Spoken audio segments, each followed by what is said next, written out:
అయోధ్య రామ జన్మభూమిలో నిర్మించుకున్నటువంటి రామాలయం తీర్థక్షేత్ర ట్రస్ట్ కోశాధ్యక్షులు పూజ్య శ్రీ శ్రీ శ్రీ గోవింద దేవగిరి స్వామీజీ అనుగ్రహ భాషణాన్ని అందిస్తారు. మన కర్తవ్యం వినిపిద్దాం ఈ హైందవ సింహారావం దేవాలయ రక్షణి.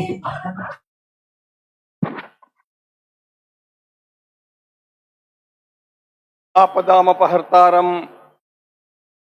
दातारं सर्वसंपदां लोकाभिरामं श्रीरामं भूयो भूयो नमाम्यहम्। सबसे पहले मैं आंध्र प्रदेश की सारी जनता को अभिवादन करता हूं कि आप लोगों ने इस प्रकार का सुंदर माहौल यहां पर खड़ा कर दिया है।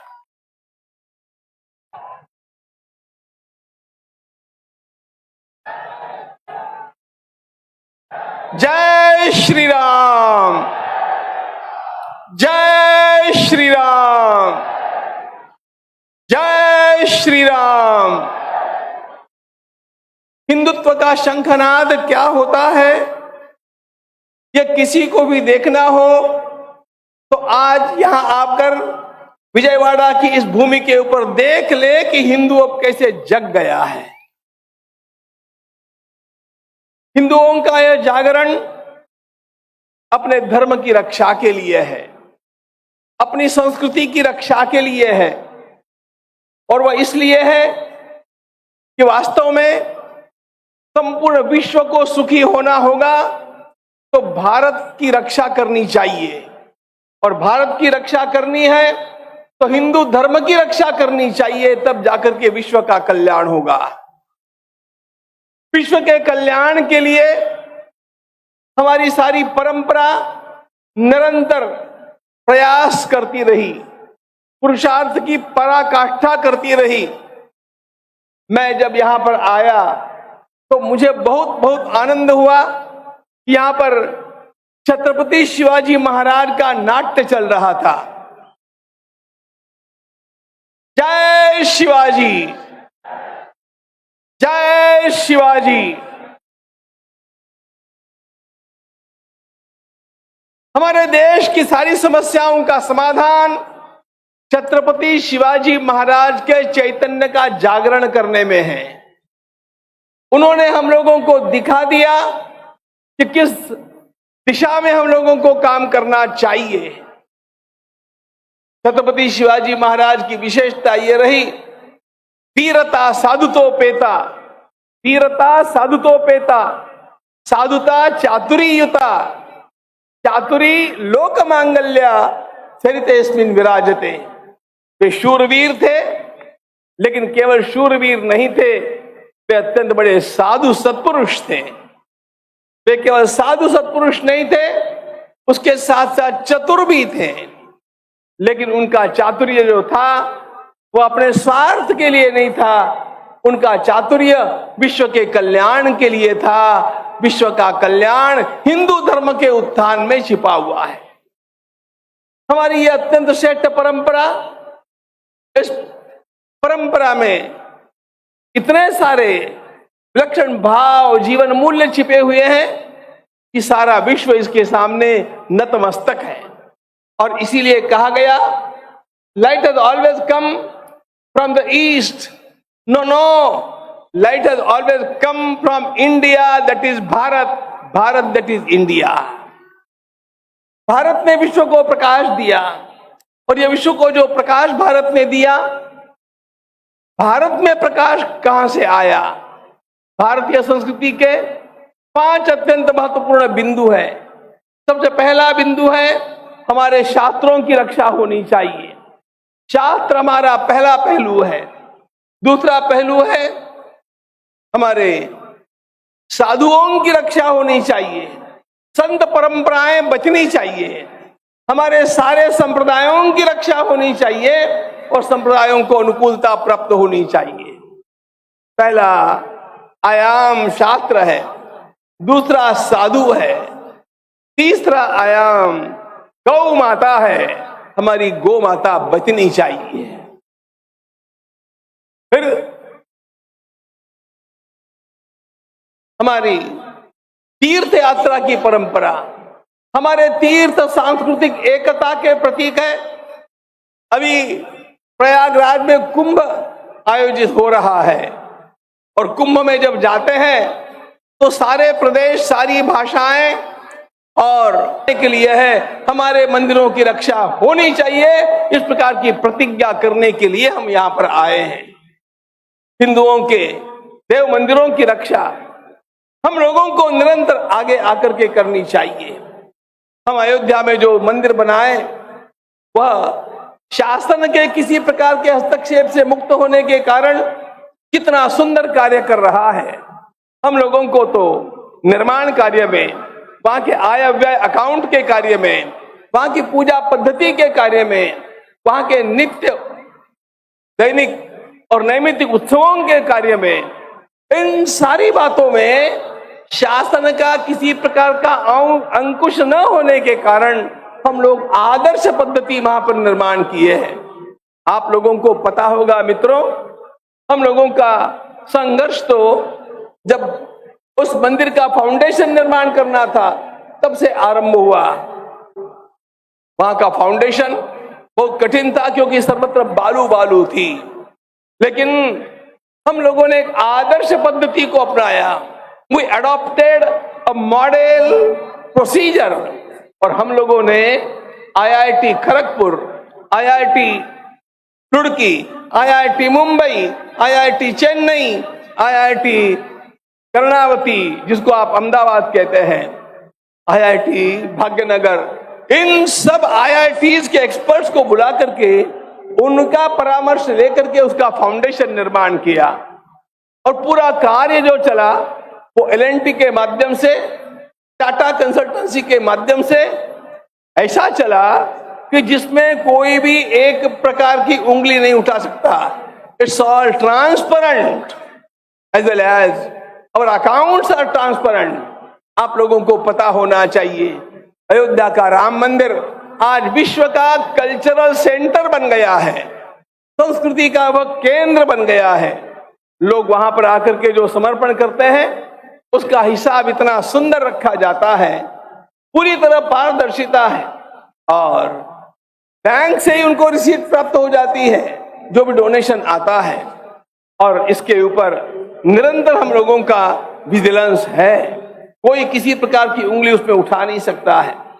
वहां की जो पूजा पद्धति है, वहां के संप्रदाय के अनुसार हम लोगों ने वहां पर भगवान रामानंदाचार्य महाराज के संप्रदाय की विशेष रूप से प्रतिष्ठा रही है और उसी का वह मंदिर रहा है। इसलिए उस मंदिर की पूजा पद्धति में रामानंद संप्रदाय के अनुसार अर्चकों को निर्माण हमने किया। हम लोग सतत अर्चकों के प्रशिक्षण केंद्र चलाते रहे और उसमें से अर्चक निर्माण हो गए।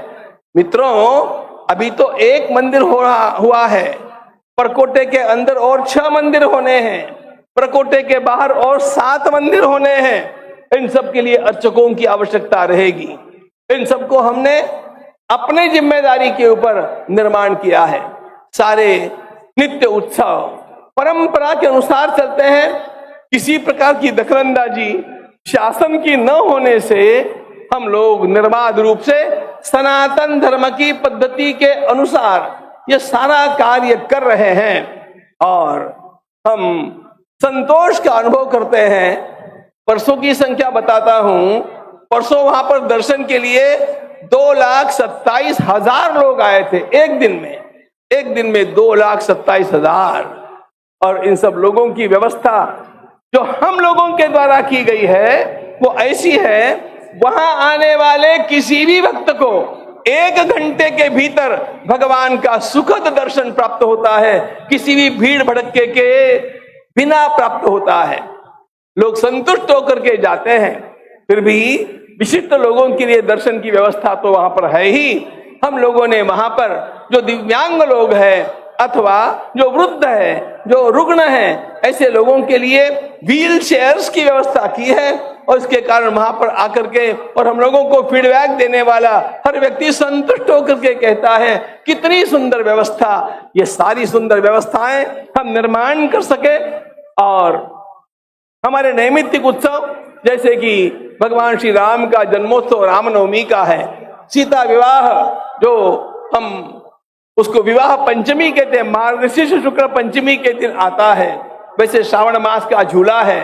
और ये प्रतिष्ठा द्वादशी हम लोग जो वार्षिकोत्सव मनाने वाले हैं, वो वार्षिकोत्सव ध्यान रखना 22 जनवरी को नहीं मनाएंगे, हम भारतीय तिथि के अनुसार उसको मनाने वाले हैं। पौष शुक्ल द्वादशी, उसका नाम हमने रखा है प्रतिष्ठा द्वादशी।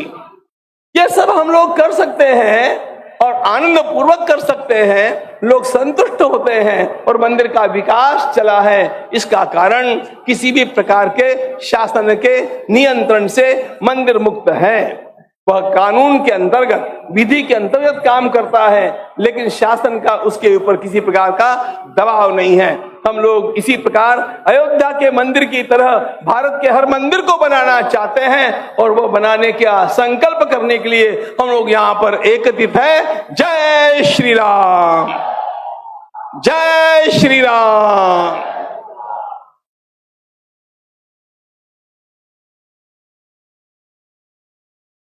సంక్షిప్తంగా అనువాదాన్ని మన ప్రాంత సంఘటనా కార్యదర్శి శ్రీ శ్రీనివాసరెడ్డి గారు అందిస్తారు. స్వామీజీ యొక్క అనువాదం సంక్షిప్తంగా, సుందరమైనటువంటి హిందూ వాతావరణాన్ని నిర్మాణం చేసిన ఆంధ్ర ప్రజల్ని చూసిన తర్వాత ధన్యవాదాలు తెలుపుతున్నాను. మన ధర్మం రక్షణ కోసం, ధర్మ జాగరణ కోసం, సంస్కృతి రక్షణ కోసం ఈరోజు మనందరము ఇక్కడ కలిశాము. మన భారతదేశము యొక్క ధర్మ రక్షణ అంటే విశ్వ కళ్యాణం కోసం ధర్మ రక్షణ.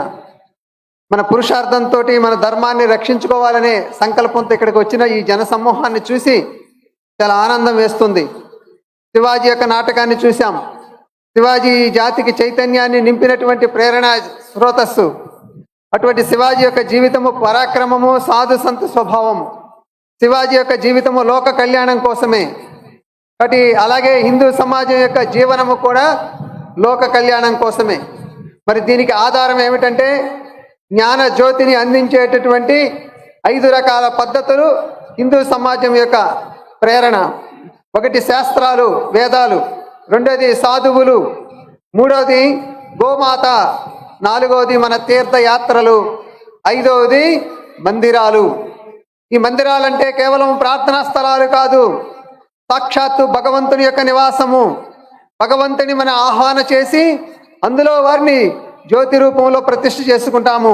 అందుకనే వాటిని దేవ ఆలయాలు అని చెప్పేసి మనం చెప్పుకుంటాము. వీటిని మనం కాపాడుకోవాలి. వీటి పట్ల సమాజానికి శ్రద్ధ కలగాలి. మనకి ప్రేరణ కలిగిస్తుంది. మన అంతర్గతమైనటువంటి జ్యోతిని వెలిగించేటటువంటి కేంద్రాలు మన దేవాలయాలు. ఈ విశాల సమూహము ఈ దేవాలయాల రక్షణ కోసం ఇలా మనం సమావేశం కావటము ఆనందంగా ఉంది. మనందరం గమనించినట్లయితే గత సంవత్సరము జనవరి 22వ తేదీన జరిగినటువంటి అయోధ్యలో ప్రాణ ప్రతిష్ఠ మన సమాజం మొత్తం కలిసి నిర్మాణం చేసుకున్నాం. మనం అక్కడ గమనించినట్లయితే అక్కడ పూజా వ్యవహారాలు, నిర్వహణ పారదర్శక పద్ధతిలో జరుగుతున్నాయి. అలాగే దేవాలయంలో పూజా కార్యక్రమాలు సాంప్రదాయబద్ధంగా నిత్య కార్యక్రమాలు కొనసాగుతూ ఉన్నాయి. ఇక్కడ మనం గమనించాలి, ఏ ప్రభుత్వం యొక్క ఒత్తిడి లేకుండానే హిందూ సమాజం వీటిని సరైనటువంటి పద్ధతిలో నిర్వహించుకుంటూ ఉన్నాము.